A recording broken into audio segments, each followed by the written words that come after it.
बातें थी या नहीं?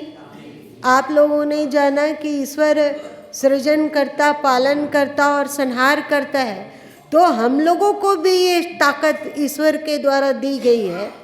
हम भी सृजन कर सकते हैं, पालन कर सकते हैं और संहार करते हैं, और करते ही करते हैं। बहुत सारी चीज़ों का सृजन करते हैं। तो गुरु माँ ने कहा कि उस सृजन को आप ईश्वर की क्वालिटी के अनुसार उस प्रेम को ऐड कीजिए, प्रेम को जोड़िए कि आप अधिक से अधिक अपने प्रेम को विस्तारित कर सके, सभी के प्रति अपनापन का भाव हो। ये भी आपने सुना। और पालन करने की क्षमता भी हम लोगों के पास है। हम लोग अभी भी पालन करते हैं, जैसे अपना कोई भी अनगढ़ स्वभाव हो या अच्छा हो, हम लोग उसको पकड़ के उसको पालन करते हैं ना, करते हैं। संहार अभी भी हम लोग संहार करते हैं, चाहे अपनी शांति का संहार कर डालें, चाहे अपने ज्ञान और विवेक और होश का संहार कर डालें, अथवा और कुछ। तो सबका इतना सुनते हुए भी ये पूछा जाए कि क्या आप ज्ञानी हो गए, तो आप क्या कहेंगे?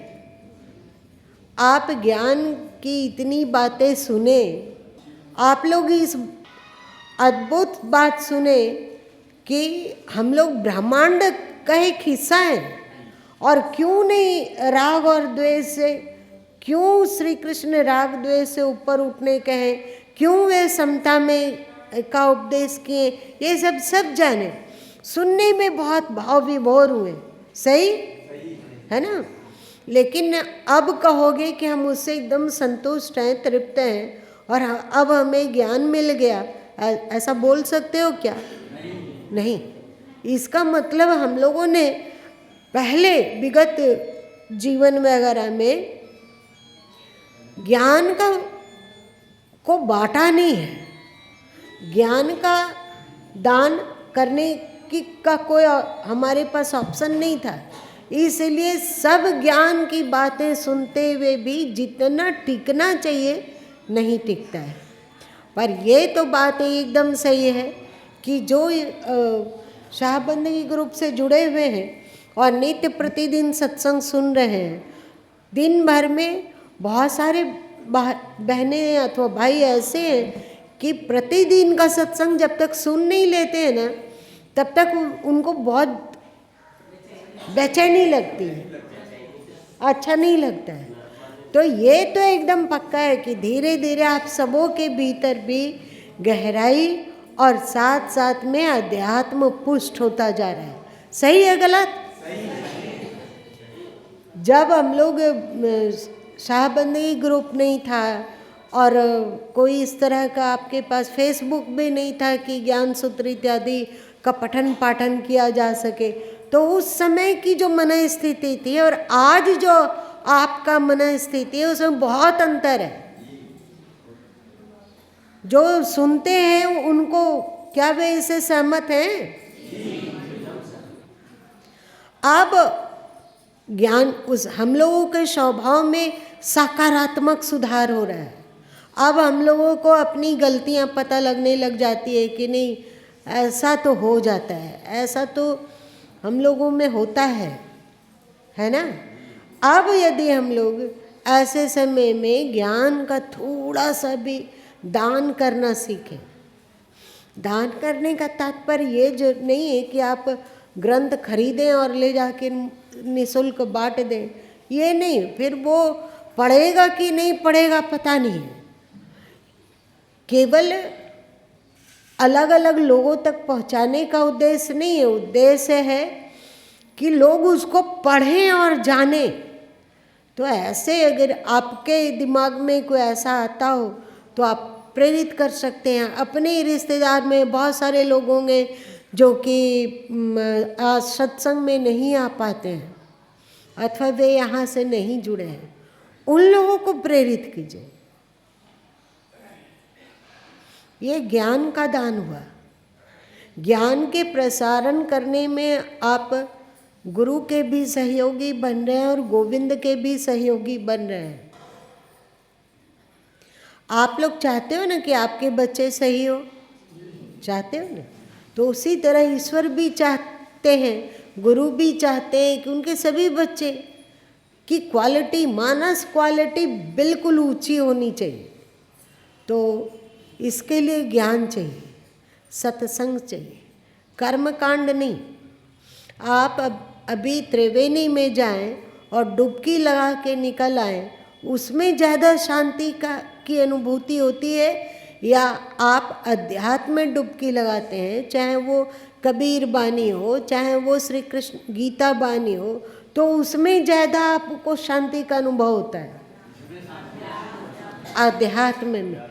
तो ये असली तीर्थ है, ये सच्चा तीर्थ है। वो हम लोग दूर दूर भागते हैं तो ये अलग बात है कि मन बहलाने के लिए अथवा मनोरंजन के लिए हम घूमते हो तो कोई बात नहीं, पर ऐसा नहीं है कि वहाँ पे डुबकी लगाने से हम लोगों का पाप हट जाएगा, अज्ञान दूर हो जाएगा और हमारे भीतर ज्ञान का प्रकाश फैल जाएगा, अथवा हमारा मन शांत और संतुलित प्रसन्न हो जाएगा। ये सब सच नहीं है। कि सच है? सच नहीं। आप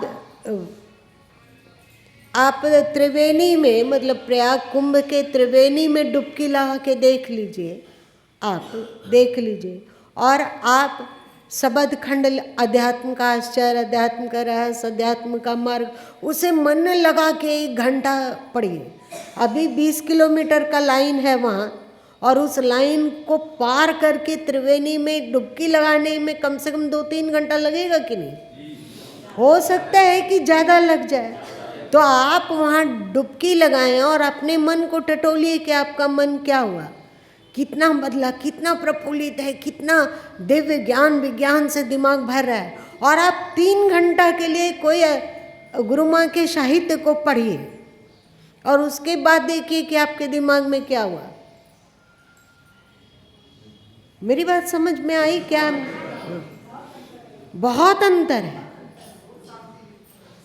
तो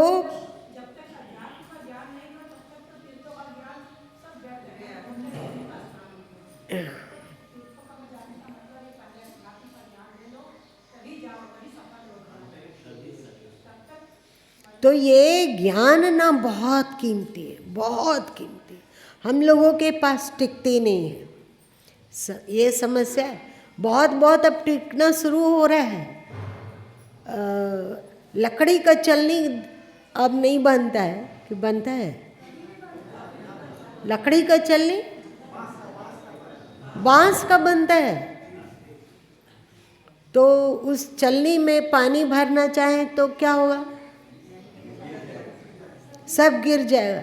लेकिन उसी चलनी को बार बार हम पानी में डुबाए निकालें, पानी में डुबाते हो निकालते हो पानी में, तो जितना पहले बह जाता था शुरू में, उतना ही 8 दिन के बाद भी बहेगा कि कम बहेगा?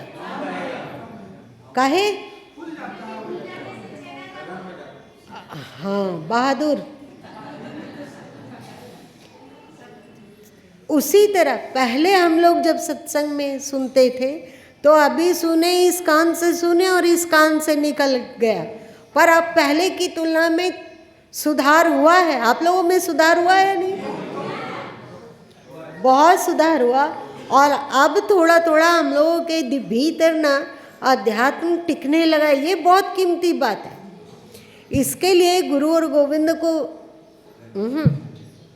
सदगुरु को जितना धन्यवाद दें कम है।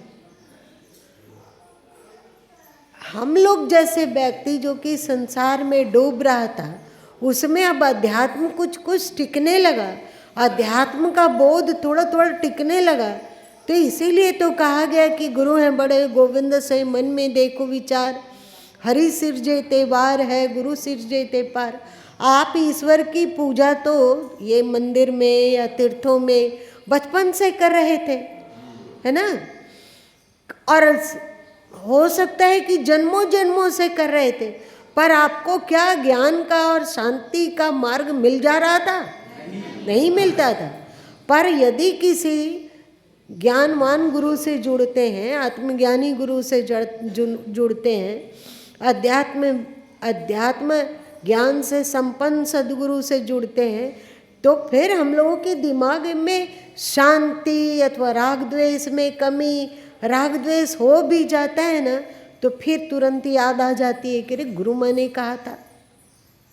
राग द्वेष क्या है? अपने सिर को पत्थर में पटकने के समान है। अपने को ही हम घायल करते हैं, उससे पत्थर को कोई नुकसान नहीं है कि नुकसान होगा, नहीं हो सकता है। तो ये ज्ञान हम लोगों को सदगुरु से मिला, ये इन लोग को जाने का है संभवतः। अच्छा, आप जमीन पे क्यों बैठ रहे हैं? ठंडा लगेगा।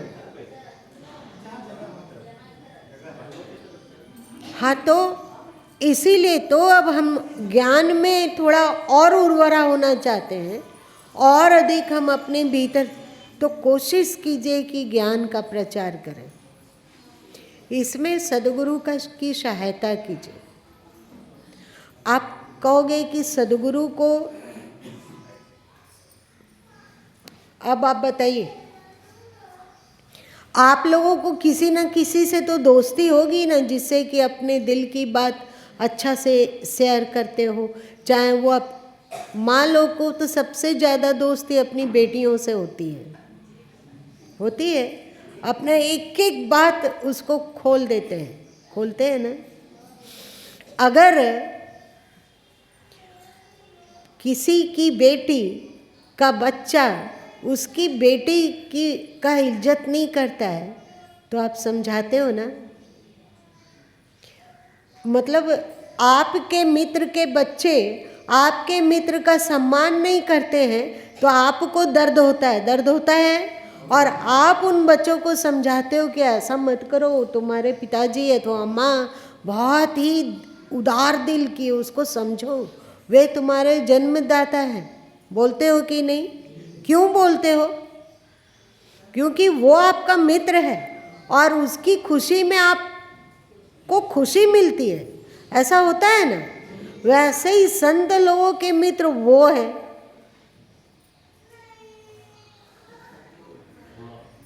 ईश्वर परमात्मा जो को संत लोगों के मित्र वे हैं, और उनके बच्चे उनसे मुंह फेर कर दुनिया की ओर भागता है, तो उनको दुख लगता है। इसलिए सदगुरु भी उनका दुख को देखकर, मित्र हैं भैया, कोई ऐसे वैसे नहीं है। मित्र में जो गहराई होती, बहुत सारे लोग तो ऐसे होते हैं कि माँ बाप से जो बात नहीं बोल सकते वे अपने दोस्तों से शेयर कर लेते हैं, करते हैं ना। तो मित्र में बहुत ही प्रेम होता है। तो संत सदगुरु का भी अपने मित्र से बहुत प्रेम होता है। तो वे कोशिश करते हैं, धरती पे जब आते हैं वे, तो अपने लिए उनको बहुत कुछ करने का बाकी नहीं रहा कि वे ध्यान करें कि योग करें। वे अपने आप में पूर्ण संतुष्ट। अब इतने बच्चों में से यदि 5 बच्चे भी उनकी ओर उन्मुख किया जा पाए तो उनको संतोष होगा और उनकी खुशी बढ़ेगी, और उनको खुश देखकर खुशी मिलेगी कि नहीं। मित्र को जो धरती पर बैठा हुआ है, वे तो पता नहीं कहाँ दृश्य लोक में रहते हैं या सर्वव्यापी हैं, पता नहीं, पर उनका कोई मित्र धरती पे है अभी।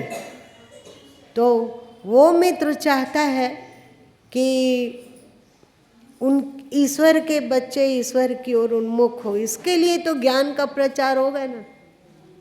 तो उनका ईश्वर का मित्र चाहेगा ना कि ज़्यादा से ज़्यादा ज्ञान बांटे, जिससे ईश्वर का बच्चा ईश्वर की ओर उन्मुख हो। मेरी बात समझ मेरे आ रही है? इसीलिए सदगुरु कबीर साहब कहें कि ले बेचूंगी हाटे हाट, अपन सैया को बांधूंगी पाट, ले बेचूंगी हाटे हाट। इसका मतलब है कि अपने प्रभु के प्रेम को अपने बुद्धि के अचरे में बांध लूँगी, साधक है यहाँ, बांध लूँगी और उसे हाट हाट में प्रचार करूँगी। अब देखो सदगुरु कबीर साहब बोल रहे हैं ऐसा क्यों वे सोच रहे होंगे? क्योंकि प्रभु के परिवार को प्रभु से मिलाने का काम करने पर प्रभु में बहुत प्रसन्नता आती है, और उनको प्रसन्न देखकर संत लोग भी प्रसन्न हो जाते हैं।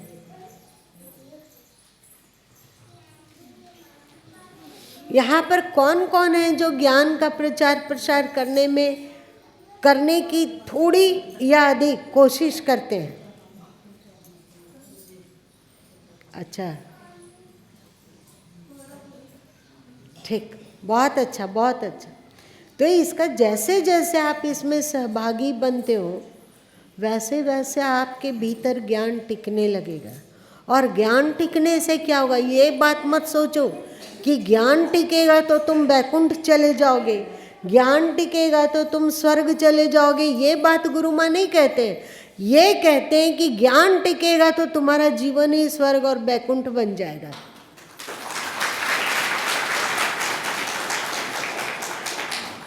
तुम्हारा दिमाग शांत होगा, कूल होगा, प्रसन्न होगा, आनंद से पूर्ण होगा। और आप यहीं धरती पे रहते रहते, अच्छा यही तो वैकुंठ है। सदगुरु कबीर साहब ने क्या कहा, राम बुलावा भेजिया दिया कबीरा रोए, जो सुख लो सतसंग में सो सुख वैकुंठ न होए। यहाँ सुख है, यहीं पे वैकुंठ की अनुभूति। वैकुंठ मतलब जहाँ कुंठा ना हो। कुंठा मतलब अशांति। यहाँ पे एक कोई है जो कि अशांति को पसंद करने वाले हैं? कोई भी विचलित रहे, दिमाग क्षुब्ध रहे, अशांत रहे, उबलने लग जाए दिमाग, ऐसा नहीं। अगर आपका दिमाग उबलता है तो छोटी छोटी बातों में, तो इसका मतलब है कि अभी आपका दिमाग स्वस्थ नहीं है। और स्वस्थ कैसे होगा? तो उसके लिए ज्ञान के समान कोई दूसरी औषधि नहीं है।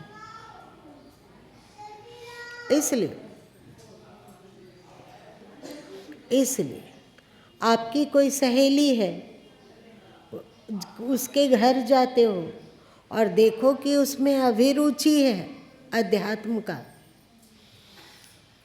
परंतु कंजूस भी है। बहुत बार ऐसा होता है या नहीं? पुस्तक लेने का मन करता है, पढ़ने का मन करता है, पर पैसा निकालने का मन नहीं करता है। तो ऐसे को आप अपनी जो पुस्तक लिए हैं उसे दीजिए कि आप लोग, ठीक है कोई बात नहीं, ले सकते हो, आप इसे रखो, 5 दिन पढ़ लो, उसके बाद हमें वापस कर देना। हो सकता है ना? आप कह सकते हो कि ये पुस्तक लो, तुम्हारे में अभिरुचि है, पहले उसमें ज्ञान की अभिरुचि जगाइए, और जब अभिरुचि जाग जाए तो उसे आप अपना पुस्तक दे दीजिए कि आप 2 दिन पढ़ लो, 4 दिन पढ़ के आ जाओ, आप 5 दिन के बाद हमें वापस कर देना, और फिर वापस ले लो। और फिर कोई ऐसा मिलता हो जो पढ़ना तो चाहता है पर पैसा निकालना नहीं चाहता है, तो आपके पास जो पुस्तक है वही दे दो कि लो भैया पढ़ो। इस कार्य को कहने में यूथ लोगों को तो शर्म लगेगा ना? क्यों पुनीत जी? तुम्हारा मित्र कहेगा क्या पुनीत इस उम्र में खाओ खेलो एंजॉय करो जीवन का, ये किस पचड़े में तुम पड़े हो? क्या होगा? तो फिर तुम क्या करेगा? झेप जाएगा। तुम मधुर लगेगा ना? तो तुम क्या करोगे?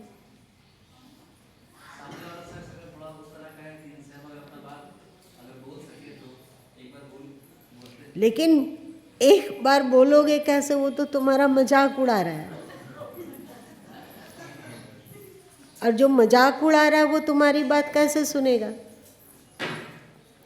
उसको बोलो कि गुरु माँ है ना, वे ये नहीं बोलते हैं कि तुम इतना पूजा पाठ करो और ये करो, वो कहते हैं कि समझो अध्यात्म को, उससे तुम्हारा दिमाग शांत रहेगा। और तुम लोग क्या शांति नहीं चाहते हो? अध्यात्म का मतलब ये नहीं है कि हम 4 घंटा तक पूजा पाठ करते रहें, आंख बंद करके बैठे रहें। अध्यात्म का ये मतलब है कि हम जीने की कला सीखें, प्रसन्न जीवन, आनंदित जीवन, हर तरीके से हमारा दिमाग खिला हुआ रहे। समझ में बात आई? अभी बज कितना रहा है? आप लोग को देर हो रही है?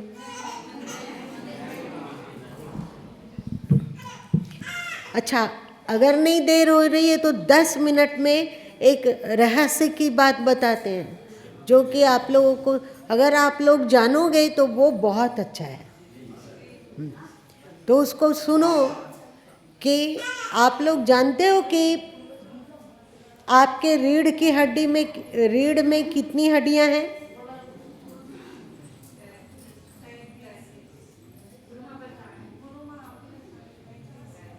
33। यही 33 कोटि देवता है। और आपके इस रीढ़ में ना 7 चक्र है प्रमुख रूप से। आप लोग सुने हो? चक्र किसको कहते हैं? जहाँ विशेष रूप से ऊर्जा का भंडार है। मस्तिष्क के नर्व से होकर हमारे पूरे शरीर में ऊर्जा फैलता है, और मस्तिष्क की ऊर्जा जहाँ जहाँ थोड़ा देर के लिए ठहराव है और उसको वर्तुलाकार में घूमती है वहाँ ऊर्जा, तो उसको चक्र कहा जाता है। चक्र गोल होता है ना, वहाँ पे वर्तुलाकार ऐसे से जब पानी में भंवर उठता है तो वो गोल होता है कि लंबा होता है कि चरकुट होता है? गोल होता है। तो इसीलिए हमारे ऋषि कहते हैं कि हमारे चक्रों में ऊर्जा का विशेष रूप से ऐसे से वहाँ घूमता है। तो हम लोग के 7 चक्र हैं। तो इसमें 7 चक्र का 3 जोन है। 3 जोन मतलब क्या होता है? ये गिरिडीह जोन में इतना इतना हिस्सा आ रहा है, वो बाहर जा रहे हैं, बगोदर से अब दूसरे जोन में चला गया, ऐसा होता है क्या? होता है ना। तो आप लोगों के जो अंतिम चक्र है, मूलाधार चक्र, स्वादिष्ठान चक्र और मणिपूरक चक्र, ये निचला जोन है। लेकिन ये बात देखो, अभी तुम लोगों के इस तरफ से तरंग आ रहा है कि तुम लोग अभी समझ नहीं पा रहे हो। तो इसको बाद में कभी बताएंगे कि 3 जोन क्या होता है, और कैसे जैसे जैसे हमारी स्थिति ऊपर के जोन में होती जाती है, 3 नीचे के चक्र को, इसको निम्न जोन कहा गया। साधारण पशु पक्षी सबको इसमें जीते हैं। निम्न जोन में जब इंसान जीता है तो उसमें 4 तरह की क्वालिटी दिखती है। एक है प्रमाद। प्रमाद क्या होता है? आलस्य, आज का काम कल पर डालने की प्रवृत्ति। आप देखो कि हम लोग किस जोन में हैं। आज का काम यदि हम कल पर डालते हो तो समझना कि मेरी स्थिति अभी निम्न जोन में विशेष रूप से है। और एक और बात है, इसको कहा गया प्रमाद। प्रमाद का अर्थ होता है कि जो कर्तव्य अभी करने का है उसको कल कर लेंगे ना, परसों कर लेंगे ना। अरे पढ़ना है, ठीक है, गुरु माँ ने कहा है कि नवरात्रि में गीता 8वां खंड पढ़ना है, छोड़ते ना, अगले नवरात्रि में कर लेंगे ना, अभी इसको छोड़ देते हैं, इस नवरात्रि को आसीन के नवरात्रि में कर लेंगे ना। आसीन की नवरात्रि आई तो अभी ये काम है, इसको चैत वाला नवरात्रि में 26 में कर लेंगे ना। ये प्रमाद है, होता है। अगर ऐसा हो रहा हो तो समझो कि हम लोग निम्न जोन में हैं। और प्रमाद के बाद आता है भौतिक चीज़ों, अच्छा कोई भी चीज़ अच्छा खाने का है तो अपने आप को कंट्रोल नहीं कर पाते हैं, खा ही लेते हैं। ऐसा होता है ना, होता है। अभी ये चीज़ आप लोगों को यदि मीठा पसंद हो और एक कमरे में गुलाब जामुन बना के रख दिया जाए और आपको कहा जाए कि 24 घंटे यहीं रहो पर खाना नहीं, बाहर से बंद कर दे रहे हैं दरवाज़ा, गुलाब जामुन देख तो लो पर खाना नहीं, तो क्या हालत होगा? क्या करोगे? ईमानदारी से बोलो। हट।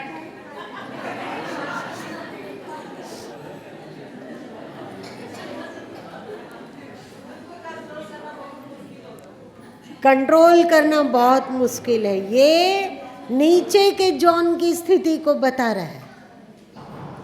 नीचे के जॉन की स्थिति को बता रहा है कि यदि प्रमाद है, यदि हम कोई भी जो मन को अच्छा लगने वाला विषय हो और उस विषय, वो विषय हमारे सामने हो और उसका हम उपभोग ना कर लें, अपने आप को रोक ना पाते हो, तो समझना कि अभी हम निम्न जोन में रह रहे हैं। और तीसरी बात, बहुत अधिक संग्रह करने की प्रवृत्ति। बहुत अधिक संग्रह करने की प्रवृत्ति यदि है आप में, तो समझिए कि आप निम्न जोन में रह रहे हैं। चौथी बात, यदि आप छोटी छोटी बातों में भयभीत होते हैं, भय का किस किस चीज़ का होता है? एक भय होता है भूत प्रेत का। आप लोगों में इसका भय बहुत कम है, सही? सही। कोई नज़र लगा देगा, इसका भय है क्या आप लोगों को? तो चलिए ये इसमें ख़त्म हो। लेकिन कल कहीं ऐसा हो गया तो होता है। आज हमारे पास पैसा है, बैंक बैलेंस है, एफडी है, सब कुछ है, लेकिन और संग्रह कर लेते हैं, पता नहीं कल बिजनेस नहीं चला तो भय होता है। और भी इसी तरह का कुछ कुछ भय है, बहुत तरह का भय होता है। अगर इसमें आप जीते हो तो समझना चाहिए 4 चीज: संग्रह, प्रमाद और भोग और भय। इसमें आप जीते हो तो समझना है कि हम लोग अभी निम्न जोन में रह रहे हैं। और जब इससे ऊपर उठ के थोड़ा बहुत भी ऊर्ध्वमुखी हो पाते हैं, तो फिर दूसरा जोन है मध्य जोन, जिसको आप मिश्रित जोन भी कह सकते हो। यहाँ पर कौन कौन सा चक्र है? मणिपूरक चक्र तो हो गया, नीचे चला गया है ना। 2 चक्र है, एक अनाहत चक्र और एक विशुद्ध चक्र।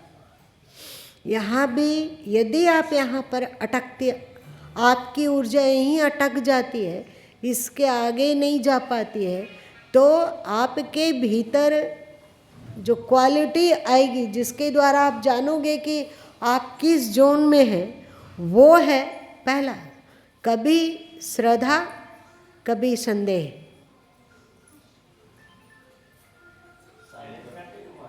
समझ रहे हो मेरी बात? कभी श्रद्धा और कभी संदेह। तो इसके लिए आप क्या करते हो? कभी विश्वास, कभी तर्क। वो नहीं, वो बात ठीक है। यहाँ पे अध्यात्म की चर्चा है, तो कभी श्रद्धा कभी तर्क, कभी श्रद्धा कभी संदेह, कभी विश्वास कभी तर्क। कभी लगता है कि हाँ ईश्वर है, कभी लगता है कि नहीं मेरे सद्गुरु सही कह रहे हैं, कभी लगता है लेकिन दुनिया में ऐसा दिखता नहीं है। तो मन में ना संदेह उत्पन्न होता है। अपना दिमाग की समीक्षा करो, देखो अपने दिमाग को। श्रद्धा कभी कभी संदेह, कभी विश्वास कभी तर्क, कभी निष्कामता कभी सकामता। सही? कभी निष्कामता कभी सकामता, कभी समर्पण कभी स्वच्छंदता। आप मेरी बात समझ में आई? कभी समर्पण कभी स्वच्छंदता। स्वच्छंदता मतलब क्या होता है? मनमानी आचरण करना। मनमानी, ये हुआ मिश्रित। Middle zone. और यदि आपकी अपर जोन में अवस्थिति होगी, यदि आपकी ऊर्जा, चेतन ऊर्जा अथवा आपकी कुंडलिनी शक्ति अथवा आपका जो जीवन की धारा है जो मस्तिष्क से नीचे उतरती है, उसका जो अपर जोन में अवस्थिति है, जिसकी अपर जोन में 2 चक्र आते हैं, एक आज्ञा चक्र और एक सहस्त्रार चक्र। यदि आपकी अवस्थिति अपर जोन में होगी तो आप में फिर से 4 क्वालिटी विशेष रूप से उभरती दिखेगी। विवेक, कोई भी चीज जीवन में आया तो हम पहचान सकेंगे कि ये शुभ है कि ये अशुभ है, ये धर्म है या अधर्म है, ये सही है या गलत है। इस ओर हमें चलना चाहिए या नहीं चलना चाहिए। मन में किसी बात को लेकर अशांति उत्पन्न हो रही है और दिमाग में बहुत हलचल होने लगा, दिमाग टेंशन से भर रहा है, सोचते हैं कि इस टेंशन में, तो एक संसारी लोग अगर टेंशन में बहने लगता है ना तो वो बहते रह जाता है। पर एक सत्संगी यदि उसका थोड़ा थोड़ा सा भी अपर जोन में अवस्थिति होती हो, थोड़ी थोड़ी देर के लिए भी, तो वह अपने दिमाग को कहेगा कि इस टेंशन करने से क्या फ़ायदा, टेंशन करने से क्या समस्या का समाधान हो जाएगा। ये कोई दूसरा नहीं कहता है, अपना ही दिमाग कहता है। क्या आप लोगों के साथ कभी ऐसा नहीं होता है? होता है ना। तो विवेक, यदि आप अपर जोन में एक सुई मात्र भी कभी कभी घुस जाते हो, वो भी सदगुरु के धक्का के कारण, इसीलिए सदगुरु का इतना महत्व है। तो आप स्वयं ही उपदेष्टा बनते हो और कहते हो कि इस टेंशन को लेने से कोई लाभ नहीं है, इसलिए इस बेकार के पचड़े में मत फंसो। हम अपने ही दिमाग को कहते हैं और दिमाग फिर से बार बार टेंशन लेता है और फिर उसको फटकारते हैं और इस टेंशन की प्रवृत्ति से मुक्त होते हैं। यह अपर जोन में हमारी उपस्थिति है। दूसरा है वो है वैराग्य। घर में है, ये है, वो है, लेकिन अंतस में ना बीच आते रहता है कि सब कोई दुनिया को छोड़ के जाता है, हमको भी जाना है। इसीलिए हमें श्रेष्ठत्व को, शुभत्व को अर्जित करना चाहिए। ये सोचता नहीं है, अपने आप उसके दिमाग में आते रहता है। किसी चीज़ को वो कस के पकड़ता है तो उसे लगता है कि ये सब तो छूटने वाला चीज़ है। सत्य नहीं है। भले ही वो कर्तव्यवश भौतिक जिम्मेवारी सब करता है, उसमें कोई आलस्य नहीं है, लेकिन उसे उसके अंदर हमेशा बोध रहता है कि ये भौतिक जगत अंततः छूटेगा, छूटने वाला है। इसको हम पकड़ के नहीं रख सकते हैं। हम यहाँ सदा नहीं इसके साथ नहीं रह सकते हैं और उसको अपने साथ नहीं रख सकते हैं। दोनों बात, ना हम उसके साथ रह सकते हैं, ना वो हमारे साथ रहे, ऐसा उसको विवश कर सकते हैं। होता है क्या? यदि आपके भीतर वैराग्य का भी लहर उठता हो तो आप समझना कि आपकी ऊर्जा, आपकी चेतना, आपकी जीवात्मा कभी कभी अपर जोन में चली जाती है। सही, अपर जोन में। और यदि आप में आपकी जीवात्मा अपर जोन में कभी कभी प्रवेश करती हो तो जो तीसरी क्वालिटी उभरती है वो है भक्ति। वो ढिंडोरा नहीं पीटता, भले वो पूरे ललाट में चंदन नहीं छपोत के रहा हुआ है। ये भी नहीं है कि वो 5 घंटा तक बैठ के और वो माला खटखटाते रहता है, ये सब कुछ नहीं है। पर उसके भीतर में भक्ति का प्रवाह अनिवार्य रूप से बहता रहता है।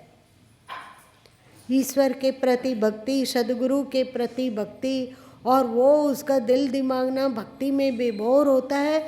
वो कभी कभी ना उसे कभी नाराजगी वाराजगी हो जाती है भगवान से अथवा सदगुरु से, तो वो कहता है कि सोचती हूँ मैं तुझसे प्रेम ना करूँगी, ना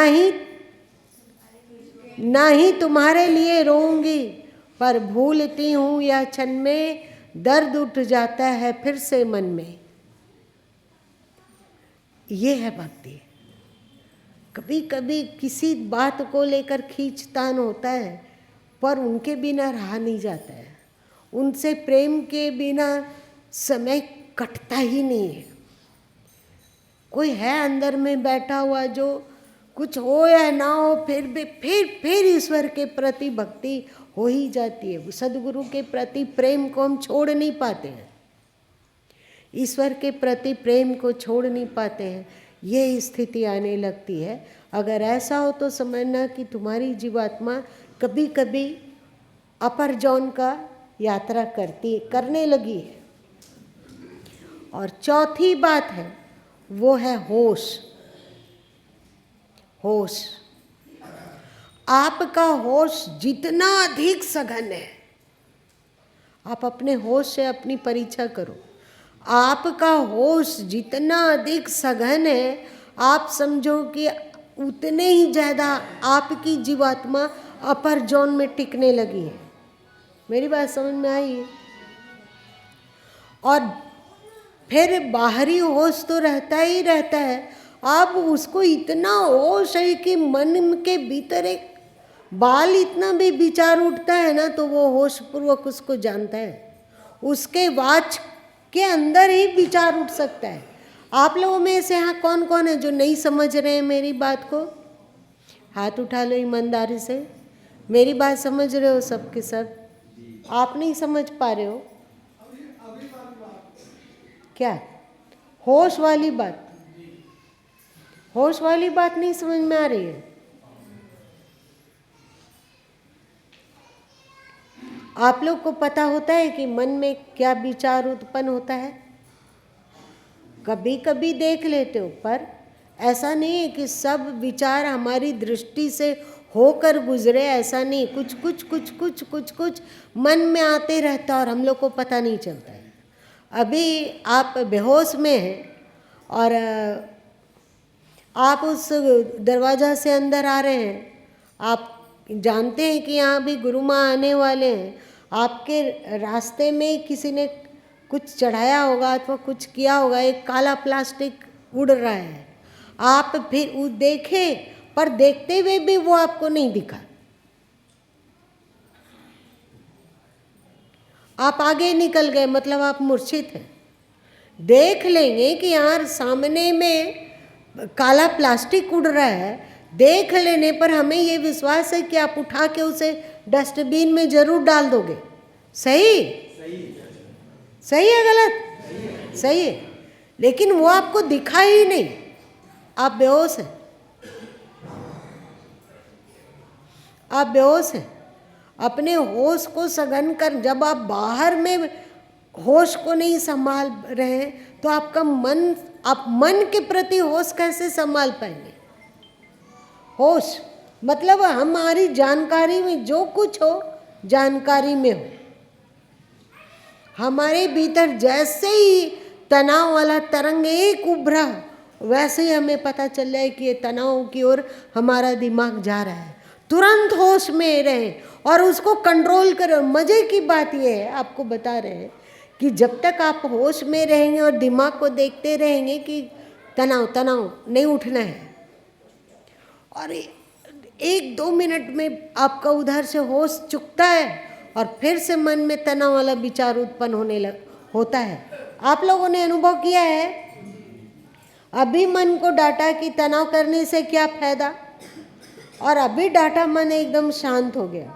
आप फिर से किसी कार्य में लगे, फिर से तनाव का परमाणु आ गया दिमाग में, और वो फिर 1 minute, 2 minute, 5 minute, 8 minute, 10 minute तक हम लोग उसी तनाव वाली स्थिति में बहते रहे। फिर बहुत देर के बाद याद आई कि अरे ये तो बेकार के तनाव में हम पड़े हुए थे, है ना। इसको होश कहा गया। हम बेहोश होते हैं तब हमारा मन उठपटांग हरकत करता है, दिमाग उठपटांग हरकत करता है। होश में रहने लग जाए तो धीरे धीरे हमारा दिमाग भी शांत संतुलित होगा और व्यवहार भी एकदम सुगढ़ होने लगेगा। सुगढ़ तो होश, आपका होश उतना ही सघन होगा यदि आप अपर जोन में रहते हैं, और आप यदि निम्न जोन में रहेंगे तो आपको होश का कोई ठौर ठिकाना ही नहीं है। आप 2400 घंटे मूर्छा में ही जिएंगे। इसका मतलब है कि अभी आप अपर जोन में हैं, मतलब लोअर जोन में हैं, एकदम नीचे के जोन में अभी गोता लगा रहे हैं आप।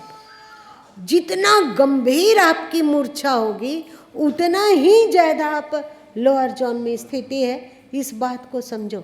और इस सूत्र के द्वारा हम अपनी समीक्षा करके जान ले सकते हैं कि हमारी स्थिति अभी कहाँ है। मेरी बात समझ में आ रही है आप लोग को? अपने स्वयं इस बात को कि नहीं गुरु माँ ने कहा था, अब हम इसको स्वयं ही हमारे पास हमको अब थर्मामीटर मिल गया। अब हम अपने को जांचते रहेंगे। और अब आप बताओ कि कहाँ पर अवस्थित रहना पसंद करेंगे, लोअर जोन, मिडिल जोन या अपर जोन? अपर जोन। तो अपर जोन पहले ये सब से गुजरना होगा। आप अपर जोन में कैसे रह सकोगे? इसके लिए बहुत ही सघन शायद आवश्यकता है, क्या कहें इसको, फिर कभी समय रहा तो बताएंगे कि इस अपर जोन में लोअर जोन से कैसे हम अपर जोन में पहुँचे। पर हमें यदि शांति चाहिए, यदि हमें जीवन में तृप्ति चाहिए, सुख चाहिए, तो हर हालत में हमें विवेक, वैराग्य, भक्ति और होश, इन चारों को सघन और मजबूत बनाना ही होगा। और ये अपने मजबूत बनता नहीं है, कितना भी कह ले, पर ये कोई सेक्चुअली का कल्पना नहीं है कि 1 मिनट में सेक्चुअली कहीं से कहीं पहुंच जाए। इसके लिए बहुत पुरुषार्थ की आवश्यकता होती है, और उसका पुरुषार्थ भी श्रीमद् भगवत गीता में अथवा बीजक ग्रंथ के बानियों में मिलता है, अथवा गुरु माँ भी बोलते रहते हैं। कर्म योग हुआ, चाहे सुमिरन योग, आप लोग नवरात्रि में जाप करते हो, चाहे स्वाध्याय करते हो, तो एक तरह से सोचो कि अपना अपर जोन को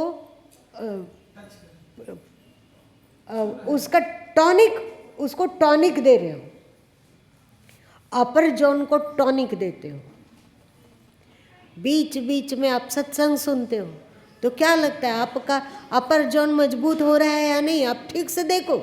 जो नित्य प्रतिदिन साहबंदी ग्रुप से या यूट्यूब से सत्संग सुन रहा है, वो बताओ कि उसका अपर जोन में स्थिति पहले की तुलना में बढ़ रही है या नहीं? तो यही तो सत्संग है। तुलसीदास जी कहते हैं, बिनु सत्संग विवेक न होई। आप जितनी श्रद्धा पूर्वक और होश पूर्वक सत्संग सुनते हैं, आप सोचो कि आप अपने अपर जोन को टॉनिक दे रहे हैं। आपकी भक्ति पुष्ट होती है, आपका वैराग्य पुष्ट होता है, आपका विवेक पुष्ट होता है, और आपका होश पुष्ट होता है। यदि इन चारों से अपने को तौलो, अगर नहीं हो रहा है, इसका मतलब कि हम सुनते हुए भी सुन नहीं रहे हैं। सदगुरु के सानिध्य में बैठते हुए भी उनके सानिध्य में नहीं बैठ रहे हैं।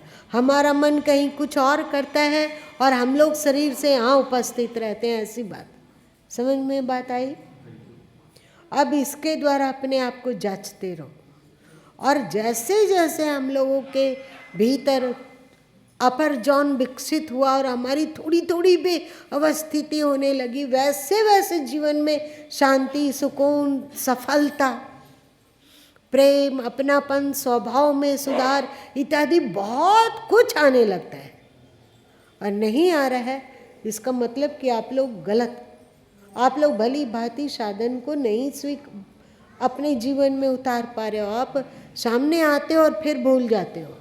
यह जीवन का लक्ष्य है, यही तीर्थ यात्रा है।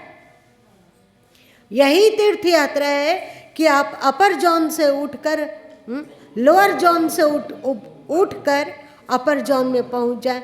यही वास्तविक तीर्थ यात्रा है।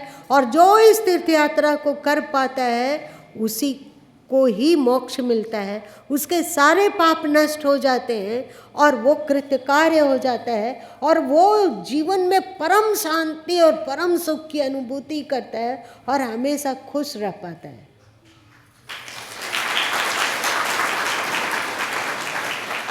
आज इतने ही रहने दो, आज थोड़ा ज़्यादा हो गया है।